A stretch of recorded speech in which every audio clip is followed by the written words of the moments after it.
2017.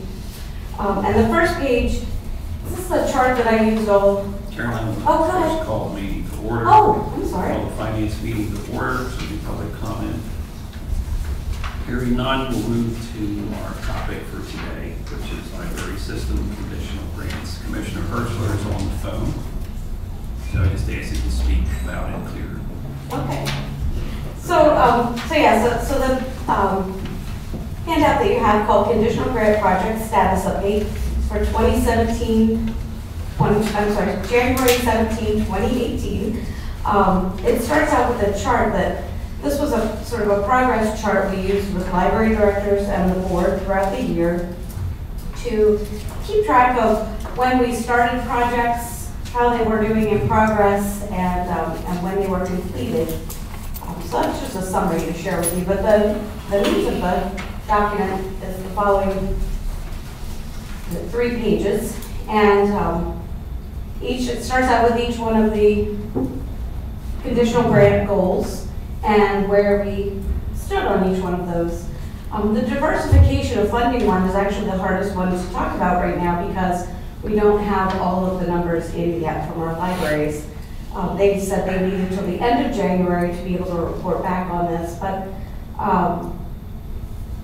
we did have several municipal things that we were looking at were school and local municipality gifts, friends gifts, annual appeals, grants, special events. And one of the things that was important to note was we had several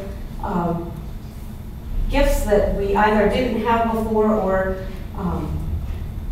were increased from townships and municipalities.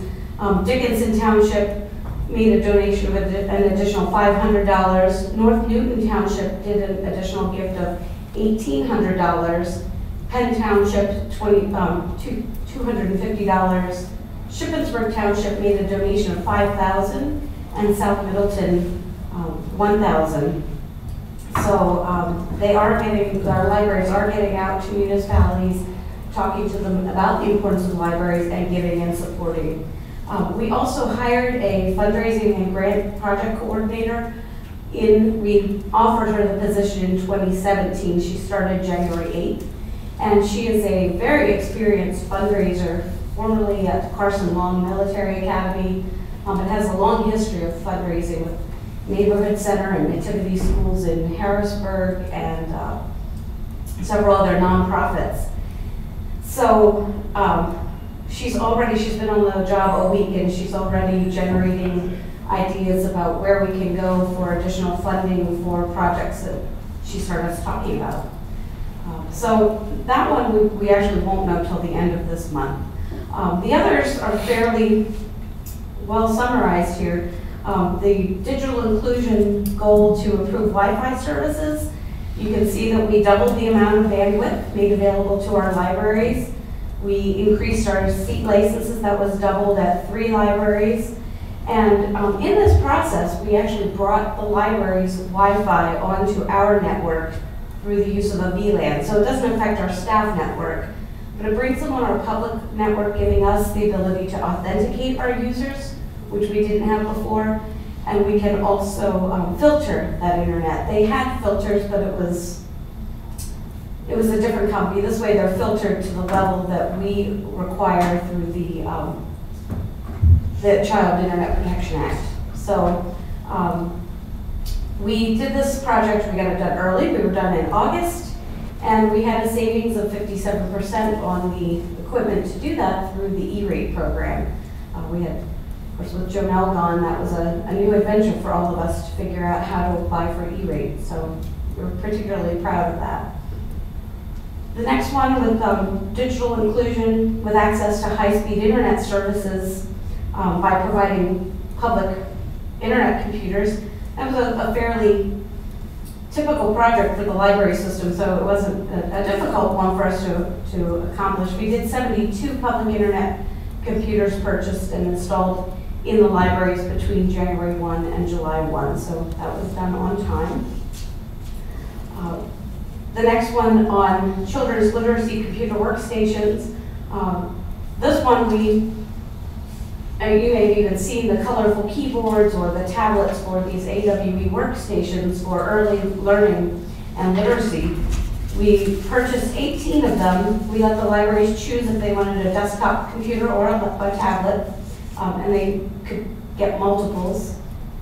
And they were actually in place in libraries by the end of January. We ended up purchasing them in December 2016 because we were able to take advantage of a price savings that was offered that saved us actually $6,000 on that project. So we were happy to buy early and implement that one early. On the next page, we have libraries of the future. We were asked to increase the funds allocated toward ebooks. And again, that was a fairly easy one to pass. The board approved the budget for 2017 that increased the amount to spend on ebooks by 50%. And originally we did that through the Dauphin County Library System. They purchased our ebooks for us and we just have them bill us. But throughout the year, we actually got additional donations up to $7,500. So we actually ended up increasing our amount purchased in ebooks by 125% this year.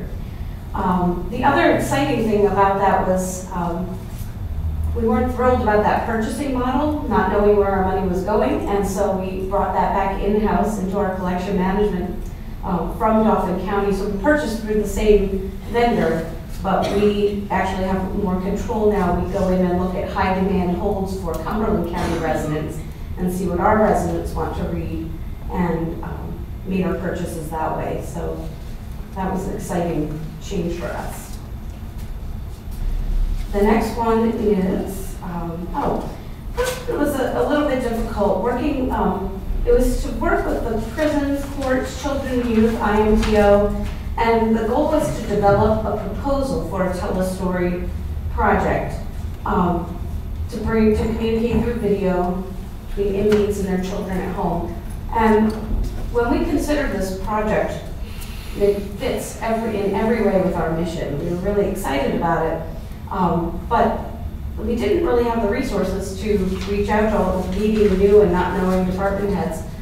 So I was working with Larry Thomas, who reached out to the other department heads, and the feedback was really no one felt it was their responsibility or that they needed to be about this. And of course, then when Larry Thomas left, it was kind of the end of that. Meanwhile, I did investigate different models. There are some pretty strong models of this sort of programming at the Free Library of Philadelphia, Wayne County, and also York County. Wayne and York County both do recorded stories where the inmate records something and sends it home to the child. And I was more excited by the one offered with Free Library of Philadelphia. They work with 3 prisons in the Philadelphia area and actually go in and they use Polycom just like we do, and arrange for the child to come to a library and the parent is at the prison and they provide the book to each. And they allow other things, in addition to reading, other literacy activities. So I do have sort of a proposal to start something like this. I have sort of an outline of what we might do, were we to proceed any further with this idea. And the objective was to develop a proposal, but what I'd like to do is see if we want to move further with this, the other departments have some kind of accountability to actually meet and respond with this. The operational efficiency to reduce staff time by 3% through security of record keeping and handling cash. We implemented the point of sale service with the cash drawers and credit card machines on credit card readers on every circulations workstation. First, we started out with doing 26 that we purchased as a library system, and then our libraries purchased a couple additional workstations. We attempted to do as scientifically as we could with people using timers and watching each other do transactions, and the results were so scattered across the board that we just felt it was not. The results were not significant to be able to say, yes, we can prove we saved the 3%. But what we have observed is it is an amazing time savings. Some libraries were journaling, handwritten journals of the money that they were collecting. Some libraries were walking away from the desk to a cash register or a credit card reader that was elsewhere at the desk. But more importantly, it's happened at the back end of things, at the bookkeeping end, where they just, through one button, they get a report and they can consolidate cash drawers, they can link transactions to people, so if there's a mistake made, they can easily track down where it used to take them a couple of hours to find in emails to find out who did what. They are able to see the results right there in the software. So we are confident that it's a huge savings. We're pretty proud of the financial savings with this project. When it was first bid out,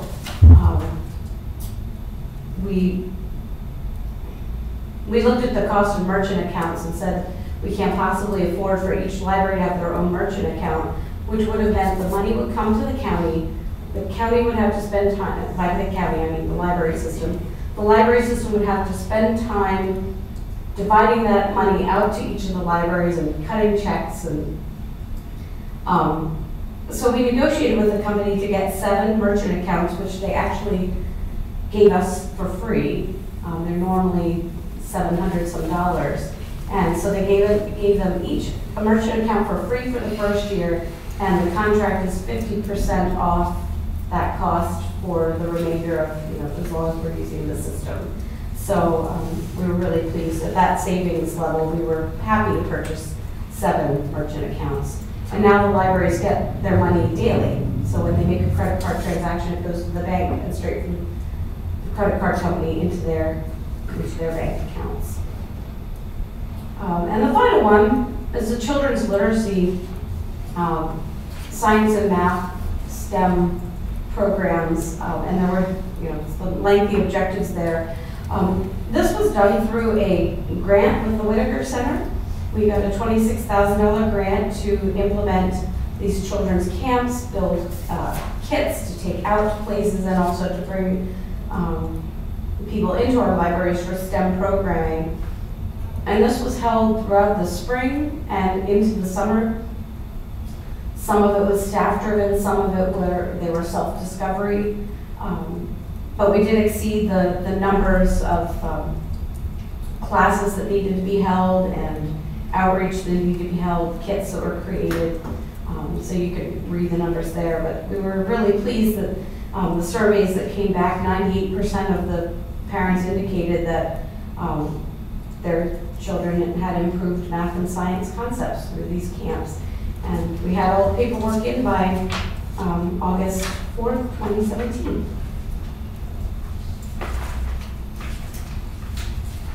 And so that is all I have to share about 2017 traditional grants.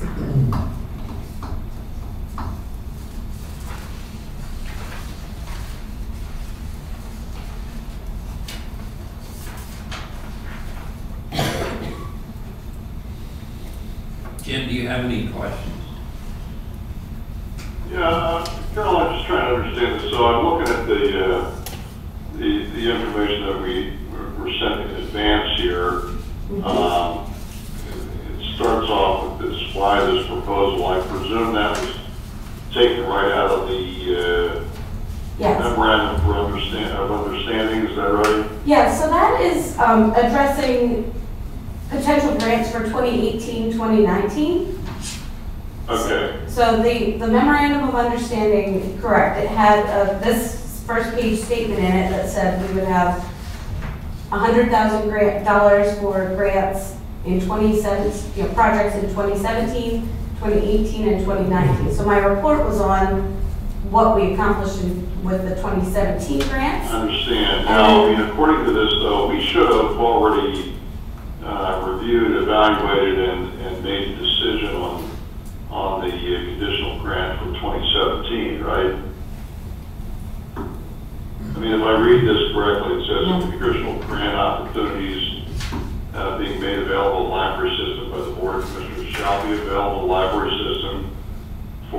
pursuit and action in 2017 with review and evaluation by the county in that same year. So we're a couple of weeks late, right? We are.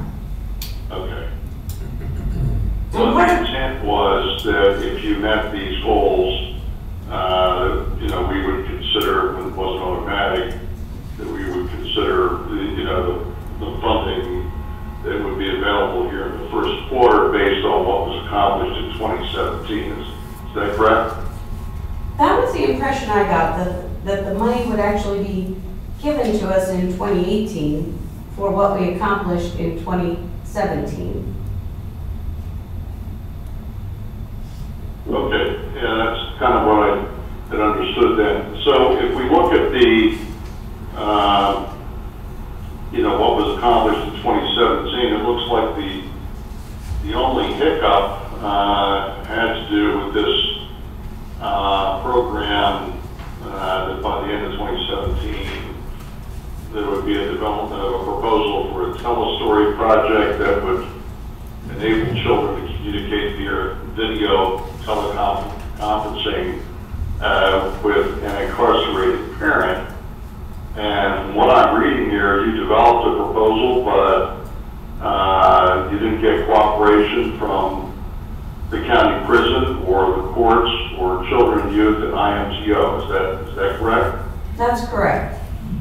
And to say not cooperation, when it was simply when Larry tried to pull us together for a meeting to work on development of this proposal, it was the email responses that came back were basically that people felt it was not their responsibility.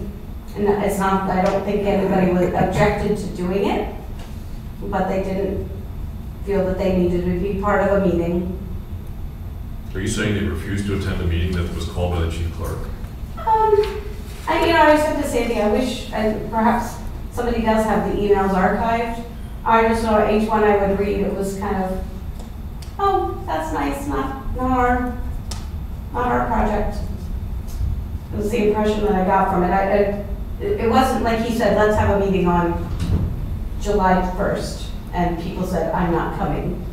He just said, no, it was not an outright refusal to participate. It was just more of a, this isn't our project. Okay, well, you know, I'm a little bothered by that, but just to follow up, the intent of this is to provide what? Greater interaction between an incarcerated inmate and their children, and allowing the parent to essentially, you know, tell stories or whatever of their life or whatever to the child. Is that the intent of this? Is that how it's working with the models that you examined and what you're proposing? It is. It's also about building literacy skills. Both, I mean, certainly not all inmates are not literate, but if they do have a need to learn how to read and how to work with a child, you know, the child's best teacher is their parent. And so having the parent learn how to read a book to a child and how to interact with books and reading with their child. That's one of the great outcomes of this, is that the librarians actually work with those inmates to teach them that. And then it's also the development of family, to keep that family in connection with each other. We recognize that not everyone lives close to the county prison and can get here to see their incarcerated parent. So by giving them that video interaction through a nearby library, it also is good for the family, it's healthy for that family unit.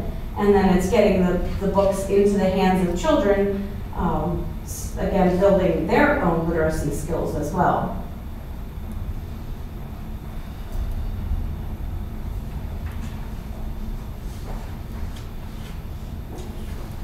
Okay, so I mean, essentially, I guess the question I have is that there's a $10,000 grant attached to that, or part of this overall grant, and you know, the fact that it wasn't implemented. I guess my question was, well, now you have a proposal, but it hasn't been implemented, and so the question is, you know, I mean, you're kind of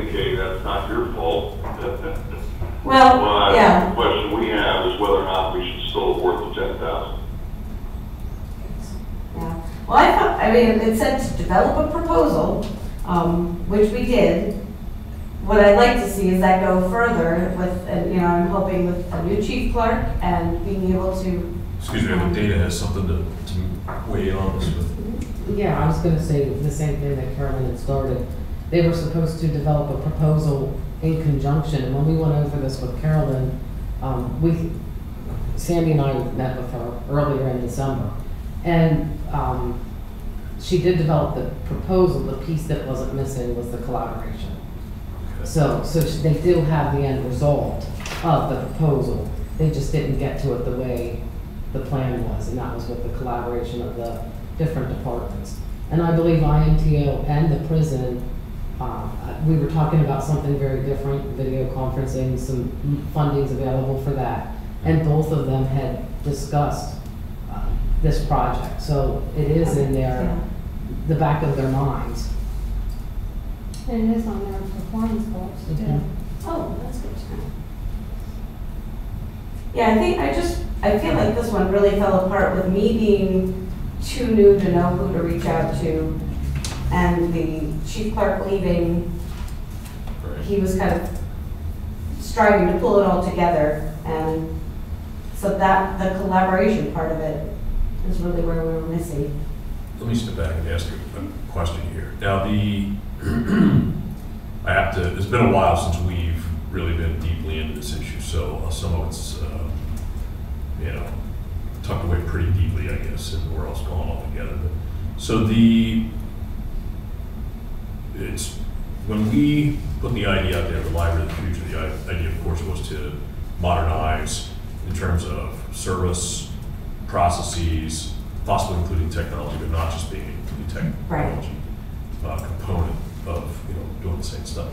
So I guess my expectation would have been that the library board over time would have developed essentially an outline of the types of projects that were necessary to realize that vision, and then made a prioritized list and sort of worked its way through that list over the course of 5 years, 7 years, 10 years, whatever time frame you have in mind to implement everything. So is there such a list of the things that the board has discussed and agreed to advocate for?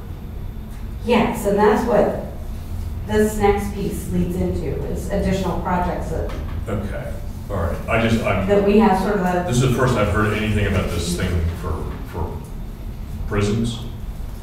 Well, this was in the memorandum of understanding after the initial Again, it's been a year, yes. probably since I've looked at that at all. So I guess I'm a little surprised by that, and not that wouldn't necessarily be a nice project if we had vetted it and determined a certain amount of feasibility as well as priority. But I guess the question I have is this really at the top of the list of Library of the Future initiatives? I will say that I'm in sort of agreement with you that we looked at some of these, and me being new to all of this, where did this come from? Yeah. We looked at several of these. So who thought this was a good idea? Because it got into the memorandum of understanding. So someone thought it was a good idea. Okay. Our board agreed to it, so they must have thought it was a good idea. But this particular one is not. It's not in any of our history as a project that we've been longing to do. I would just think that given some of the discussions that took place in terms of developing all of this, right. I thought there were some other things that may have risen a little closer to the top of the list. Yeah. No, this particular one was one that was a bit of a mystery to me as to who decided that the library. I'm just wondering whether this might have been a specific, particular initiative of our former chief clerk. Bingo. That's the conclusion our library directors came to, was they felt that this was something Larry wanted to see happen, and that's how it got in here. And like I said, not that it's not a good idea. Right. There might be some other ideas that would get you closer to what you need to be doing to realize the final goal. these things. We have a new library director, new chief clerk, several of the libraries have new personnel. Maybe we need to pull out some of the old documents, and I had forwarded a pretty good profile of what the libraries in some of the other major metro areas are doing to achieve a more futures-oriented vision. And I think that would have gone to Janelle. And let me see if I can find that and maybe forward it on to you, but maybe we need to have a little more discussion on some of these directions. And I'm not saying we should negotiate something that's already been signed between the parties, but Dana, Yeah. So what I see as this meeting is two pieces. One is to put some closure to the last year's, sure, but then to develop the future ones. And so we could completely disregard anything or everything that's in that prior one and develop something completely new for the future. Yes, I'm wondering if we need to re-engage the board in general to maybe get a better feel for how much was simply acquiesced to versus what really was the voice of your board.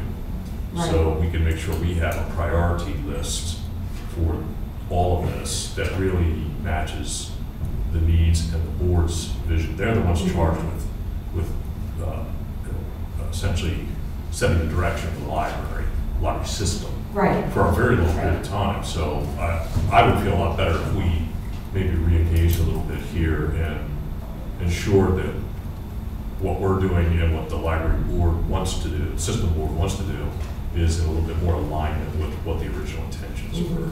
And I think you'll see in the things that we've proposed for 2018, and I went on to propose for 2019, these are board-directed objectives. These are things that the library system, even the 2017 ones, most of these I felt, in my history with the library system, these are things we've been talking about for a long time, such as the early literacy workstations or the point of sale at the circulation desk. Those are things that people have been wanting. The STEM programming, of course, that's very important and very current in libraries. So those, really, I think the biggest one was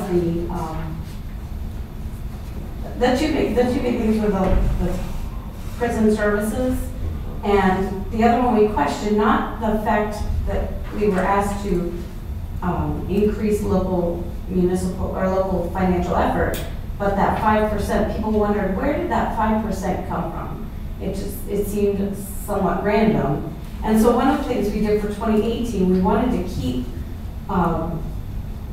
a goal in 2018's conditional grants related to funding, but what we wrote was to develop a 2018 to 2022 strategic plan that includes goals to increase future local funding, municipal support, and in-kind non-capital gifts. So to actually use the strategic planning process to set financial goals for the future for our libraries. Well, rather than I can only speak for myself, but I think the board discussed something akin to this, and we're not interested in paying for more planning, we're interested in paying for the results of planning. So if I don't think every year we have to do a strategic, or every 5 years we have to do a strategic plan. So we are doing a strategic plan no matter what, and part of that that's a state requirement. And as part of our strategic plan, putting in there true, these are the financial goals we need to set for ourselves. So in terms of those tiers that we're looking at, because there was a lot of discussion on that. We need to see real progress. We need to see some measurable numbers. So I think I don't know if the 5 was so much arbitrary as we felt it was achievable within a short period of time until other things might kick in. Yeah. But the library said that too. They felt that this year, from the 2017, 5% was achievable. But then I said, do we write it in 2018 as another 5%? And their feeling was, could we use 2018 to benchmark those goals for future years? Okay, so so I think I'm getting a clearer picture now. The 2018 goals that are outlined here, is is your proposal to us for performance that you should achieve in 2018, but this is the first time we're seeing these, right? It is. Yes, I presented them a version of these at the library system board meeting in December, and it was a much more loose document. I thought this would merit more of a discussion, but Commissioner DiFilippo said that I should come to this meeting with these goals outlined and what I thought it should look like. So so that's what I brought. That's at the part that says 2018 at the top, and the second page 2019. The reason 2019 is included this year is one of the really big Library of the Future ideas that we have and have had for well over, I'd say 10 years now, is implementing RFID technology into our libraries for expedited and more accurate check-in and check-out, for perhaps materials handling. It's an expensive project, but it's something that we go into it with trepidation. And the reason I wanted to present it this year as a project for 2019 is that what we'd like to do is use 2018 to investigate, to see if this is something we really want to commit dollars to, and then if we do, then implement the project in 2019. And we put that down as our sole project for 2019 as well. And then one of the things I know that we did discuss at length was the idea of essentially impaneling a planning committee or a futures committee that would essentially analyze what's going on elsewhere around the country. We don't have to be the first to be the Library of the Future. We just want to get there. The idea was to determine certain technological trends, economic, social trends, things that would help us anticipate what might be needed. And technology is one of those areas that changes very fast and costs a great deal. So we want to be particularly careful with that. So I guess I would half ask and half advocate that we ensure that we have a number of people who are monitoring on an ongoing basis what is being adopted broadly elsewhere in some of the bellwether communities that have really invested heavily in libraries. So we can sort of determine whether VHS or Betamax is going to win before we make the commitment. I'm showing my age, but it's a good analogy though, it makes sense. So has there been discussion about putting a planning panel or a futures panel? There is, yeah. There were 3 elements of the memorandum of understanding that aren't part of the conditional grants. Those were the Futures Committee, which is Futures Task Group, which we do plan to put together in 2018. The implementation of the policy with the, I call it the zero balance spine policy, and then the intergenerational programs. And none of those were tied to the grants, which is why I wasn't talking about those today. But they are, we see those as ongoing. They are part of the memorandum of understanding, not part of annual grants. So they're ongoing. I think my example that I just cited, though, will sort of underscore the idea that having the planning panel in place and active will drive this process of determining what you want to be doing and what you want to be measured on.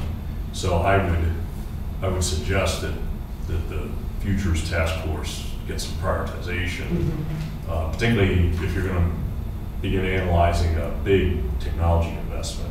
For just the reasons I outlined, you want to see what's being adopted, what's maybe being tested and dropped, what's beta testing, and what's final. So, and I'll just reiterate, I've done some of these panels in the past, both sitting on them and developing them. So if I can lend a hand on any of that, I'd be happy to do so. Great. Yeah, and that's definitely, it's one of our goals in 2018. It's not, we didn't tie that to any of the financial things because it was already part of the memorandum of understanding to do that.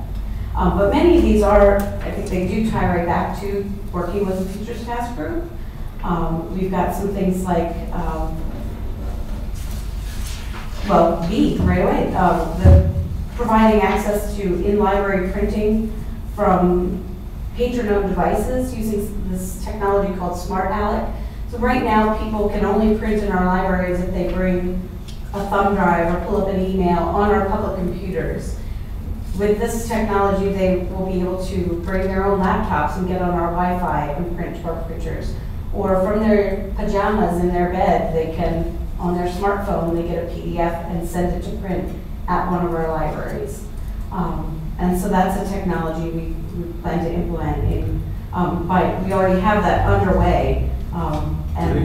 Do they just, by the way, do they allow people to just like plug a random thumb drives? thumb drive in? We do. We have technology on our computers that wipes them clean of everything after every use. Okay. So there's, it's well tested, no way viruses are getting through there. Okay. So that's, I know when we had an audit done for the county government, we were told. we do not allow it on our staff computers. Oh, okay. Yeah, on our So staff computers, that's- no, but on the public internet workstations, Okay. they're locked down with Okay, with so they're software. totally segregated from the, Yeah, it's actually a hardware technology, not a software technology, that prevents anything from copying over. So, yeah, Okay. that's, If I could just make a couple of observations, just procedurally. So it would appear to me that, based on Carolyn's report, that they pretty much met the objectives for the 2017 conditional grants, and that I'm certainly in favor of releasing that $100,000 to the library system based on their performance on the 2017 objectives. Now, the next question I have is, it appears that we fell a little bit behind in terms of, and maybe it had to do with the fact that, with the resignation of our former chief clerk and whatever, but timing-wise, I think that, this should have come before us sometime towards the latter part of last year, and so that we could have, included that. And then in addition to that, then provided opportunity to have input on the 2018 goals. So my suggestion would be to, I could do it in the form of a motion to approve the $100,000 conditional grant based on the 2017 goals being met. But I would also like us then to, perhaps this could be one of the first jobs of our new chief clerk, to examine the goals and to come back to us. And that could be in conjunction with Gary, your suggestion of the Futures Planning Committee, so that we can get the 2018 goals in place sooner rather than later. But we examine the proposal of the library system, but we also come to a conclusion that we're satisfied with the goals for the 2018 grant, and then we visit that hopefully before the end of 2018 to make a decision. Hey, Jim, I want to just ask a question on the 2017, the 8 items. Not all 8 of them have been completed, correct? I didn't think the diversification the funding is done. right, the diversification of funding is the only one that, like I said, it's uncertain until the end of January. We'll have exact numbers for that. And one regarding the prison board, that is not complete either. Well, I think that's really up to your interpretation of what complete means there. Like I said, I have a project proposal.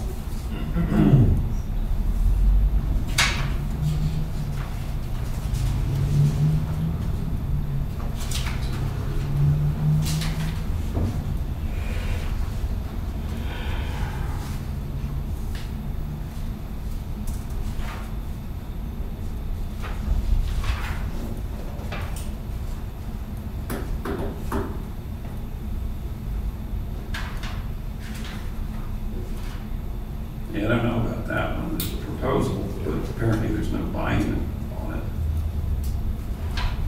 Yeah, and I don't know, I mean, I guess the question comes back on that as to whether they completed what they were asked to do. Mm-hmm. And that, is a question mark as to whether completion means they completed what they were asked to do, or whether, it fell on our shoulders to make sure that it's completed. And then, as far as the issue relative to the increase in system-wide private, local, municipal, and in-kind gift, Carolyn is telling us in this that, well, member libraries are certainly have met the goal they will need until the end of January 2018 to compile the necessary financial data to support it. So what we could do is approve it, conditioned on getting that, information that shows the support of that they've met the goal.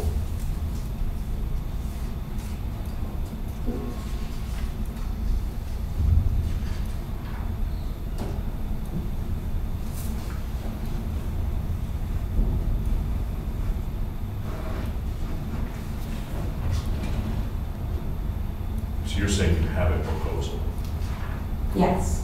then we need to see it. Okay. I'll forward that to you.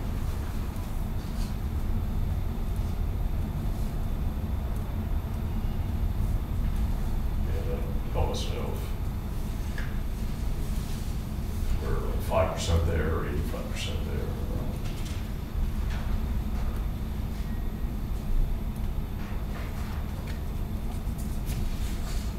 That's one where we may want to entertain the idea of paying a portion, but it's not complete, so. Correct. And for 2018, this is the first any of us have seen these particular requests.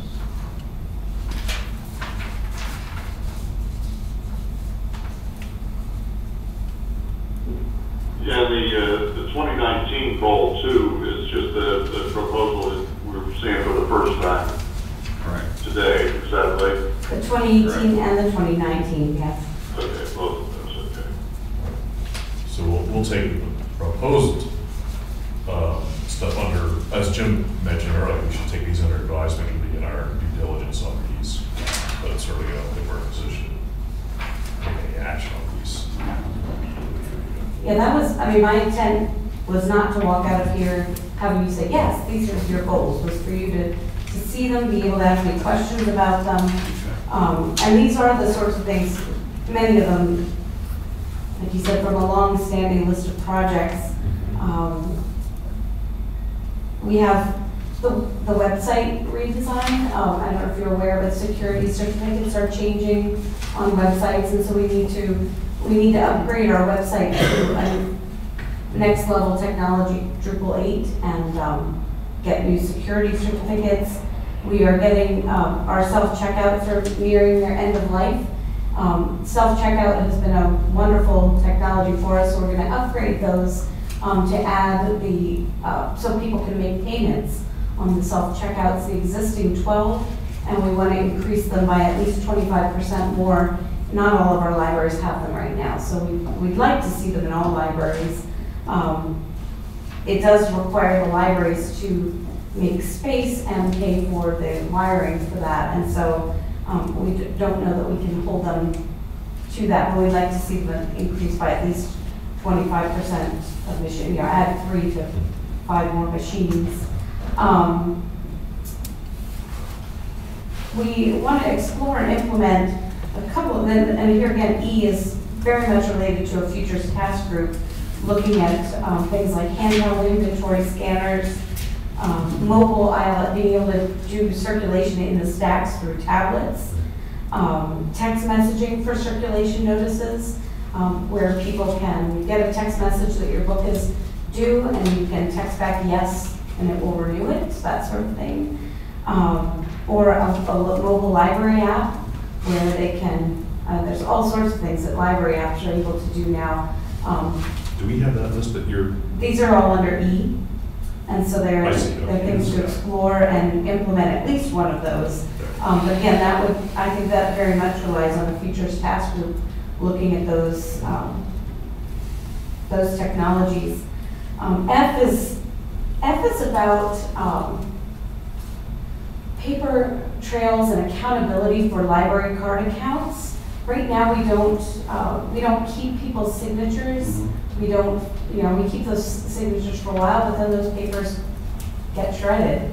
And this would provide electronic signature pads, so we would have somebody's permanent signature that they took responsibility for their library card account, and also cameras so that we can take their picture, sort of like Costco, where you've got that, that the person is who they say they are when they come into the library. That's good.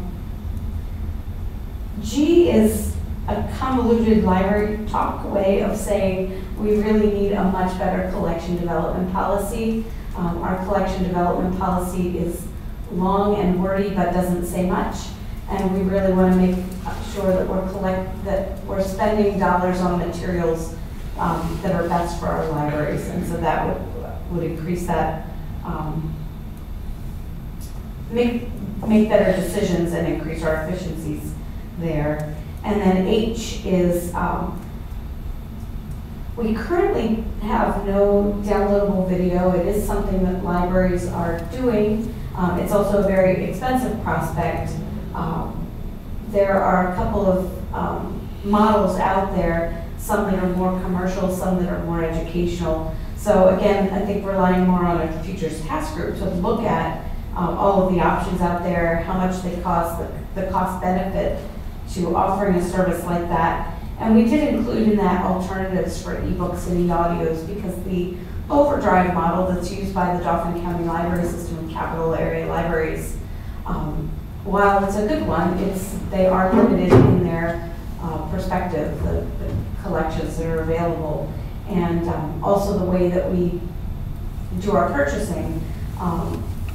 We have been eyeing up a model that's a little more cost effective in terms of the way that you purchase the materials, but we're not sure if the technology is one that we would want to introduce. So investigating those platforms as well. And so those are the things that we proposed for 2018. But yeah, my thought was you'll want to consider these, and I don't know if you want to have a conversation back here, or if you just want to have Commissioner DiFilippo talk to my board and convey the ideas of the. In all fairness, Carolyn, you folks need a response on this pretty quick, so I think. It helps us in developing our objectives. I think if the full board should be involved with that, and that shouldn't take long to do. Okay. In my opinion. I was going to say something, darn it. For the 2017, I don't know if the board, Dana, if you have any comments or anyone else, definitely know. It appears 6 of these 8 items were complete, so we could approve grant funding for that if the board so chooses. Dana, any? The first one is going to be a yes/no answer depending on the financials. So that one could be conditionally approved also based on the numbers. But the other one is going to be a judgment call on the board's part on whether they completed it or not. Okay. Well, we don't know that. Correct. At this point, but we could approve the other 7, 1 conditional. Yes. Okay. The board wants to do that. That's a suggestion. Jim, I think you've already suggested that. Yeah, I'd make a motion to do that, and perhaps we could revisit the other. I think that Gary's suggestion about going back and reviewing additional proposals for the library under the category of libraries for the future. I think we may want to revisit that, but I'm okay with. I guess it would be the 6 plus the 1 conditional based on the outcome of the financial data that we get at the end of the month. So I'll make a motion to that effect. Okay. 6 or 7? There are 6 completed. There is 1, think, conditioned on just the diversification of funding in kind. That would be conditioned on some information, I think. Oh, the proposal that I'll provide. No. Oh, the financial information. Yes. it's From the libraries. contingent on that, correct. So that would be 7, and the 8th one, we did not get determined. So that's the 8. That's my understanding of the motion. Yeah, that's correct. Yeah, I'm fine with that. I would simply say we probably should, we should do some due diligence on it just to make sure that it's met in the manner in which we wanted. And Dana, would you be able to, maybe you and Sandy, review this to ensure that we're hitting the goals as originally intended? Yes. Okay. So we do have a motion, is there a second? Excuse me, is there a second? Okay, I'll second. All right, we have a motion and a second. Any questions, comments? Okay, all in favor of the motion, say aye. Aye. Aye. Motion carries.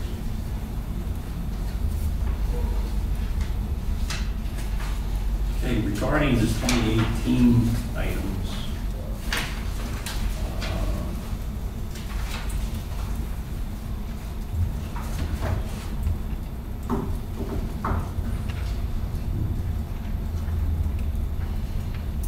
would the board feel comfortable if Carolyn and possibly Sandy would meet to discuss these and bring back any comments to the Board of Commissioners?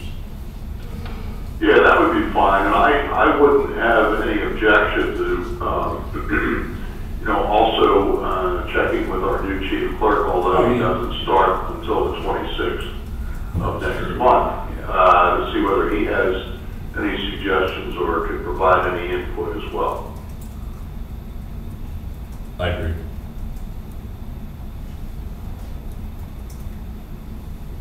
Okay.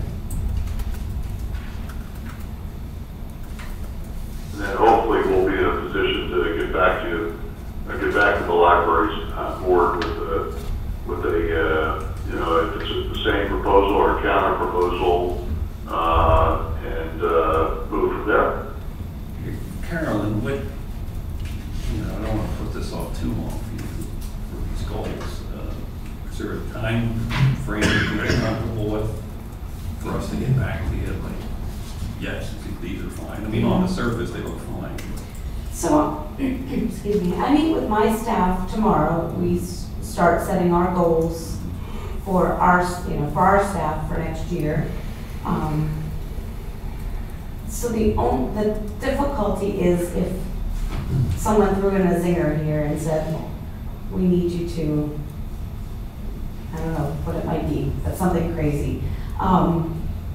If that's not planned into our timeline, that's the only concern I have. This helps us set our timeline. Frankly, is why it would be good to have this 2 months ago. Yeah.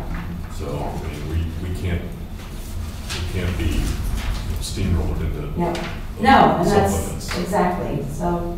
We need to make sure that it fits and it's in conjunction with the long-term planning, and we've got a methodology that's going to deliver the results we want to get. So I'd say that's going to have to be driven more by us than the convenience of your folks. I'm sorry.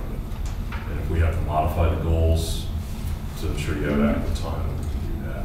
Yeah. Well, that's kind of where I was going, was, we re-examine our goals in April, and if they have to be modified, then, with our individual staff members, then we can do that in April.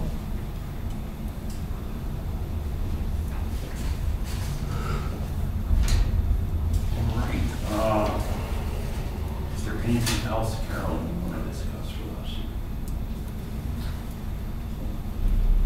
I don't think so. I'll definitely get you the proposal, and by the end of the month, the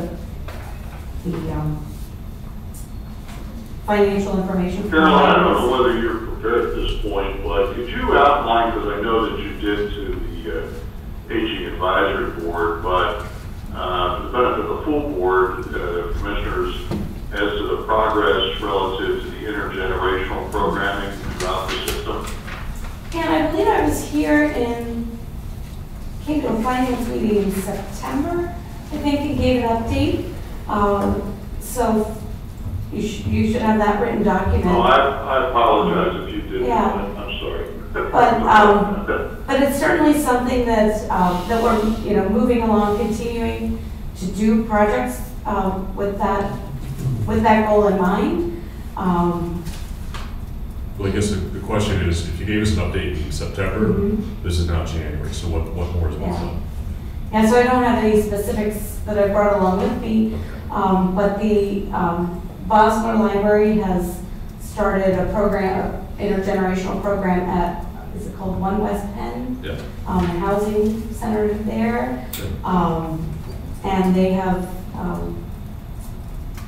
been working on I'm at a loss right now for the name. They have a name for their intergenerational programming that they've been, they've formalized some things with seniors and children. We have a couple of new children's librarians in place at Shippensburg. So the outreach that they were doing, the story time that they were doing at the nursing home had dropped off, but that's back up with their new staff members. Goodness. I meet with the children's librarians on Friday, and so I'm sorry, that's normally when I would ask them for their updates. But we meet 6 times a year, I think. In the beginning, I wasn't meeting with them all the time, but now I'm meeting with them, and they give me their updates at that time. So I'll be finding out more this Friday. I can certainly jot that down and send it to you. Carolyn, I just want to interject here and just say that appreciate what the initial steps have been and the efforts underway, but just from my perspective anyway, this needs to be an ongoing effort. Absolutely. It's not a once and done thing, and so I think it's again from my perspective on this, I think it's important to keep it moving along and to try to again, to the extent possible, provide a learning opportunity for our younger generation through interaction with our older generation, because I believe our seniors have so much to give in terms of knowledge and inspiration, and I think it's important that we continue in this effort, because I think that at the end of the day, a lot of our societal problems, could be addressed without huge expenditures of public funds by bringing the generations together. So that's the vision, at least that I had with making a suggestion initially, and it needs to be an ongoing project. And I agree, and that's what I was saying, that we bring out the memorandum of understanding. It's practically at every director's meeting, and I discuss it with my staff, and that's those 3 objectives that were outside of the conditional grants. We look at those as ongoing. They're just things we're going to continue to do and continue to grow. Okay, that's great. So, thank you. yeah, so we certainly don't look at that as, well, that was 2017. We're done with intergenerational programming. It's an important part to us. I guess maybe I'm saying the same thing, but those are important goals that were established through this process. Yeah, so I think the commissioners are expecting to see forward progress on those things, and we'd like to have it reported to us regularly, whether or not there's a specific dollar attached to it or not. Because I think your success in these things is going to be driven And so, in part by those what things. is the best way for me to do that? Would that be to bring it to formally to finance meetings, or? We may need to come to some determination on that. We could do either a written summary on a quarterly basis or some type of periodic. We may have questions on it, in which case it might be better for you to come in. I'm not sure which would be the best reporting, but a written report would be a good starting point. And then if we have ask specific questions, we can either do it individually or the finance meetings are every week, so we can certainly make those, but I'd start Okay. with ensuring we get some reporting on virtually everything that's part of this agreement, at least on a quarterly basis, I'd say. And Carol, you normally do give updates at the monthly. I do at the monthly Yeah. board meetings. So it might just be a compilation of them on a quarterly basis. Okay. That would be good. Yeah, as we're out and about the county too, I mean, it gives us an opportunity to be able to, tell people, give people information as to what's going on, at our libraries. And, they are not just the old libraries where everybody just goes and takes out a book. That there's a lot of, other activities going on. And they really, again, with the idea of being that they are community centers, community resources, and there's a host of opportunities available to young and old, and I think that's key to maintaining the viabilities of our libraries. Carolyn, anything else you want? I have nothing more. All right, well, thank you very much. All right, well, thank you for all your time. All right. And, is there any other business that we brought to the board here? Okay, hearing none, is there a motion to adjourn? So we're adjourned. Thank you all.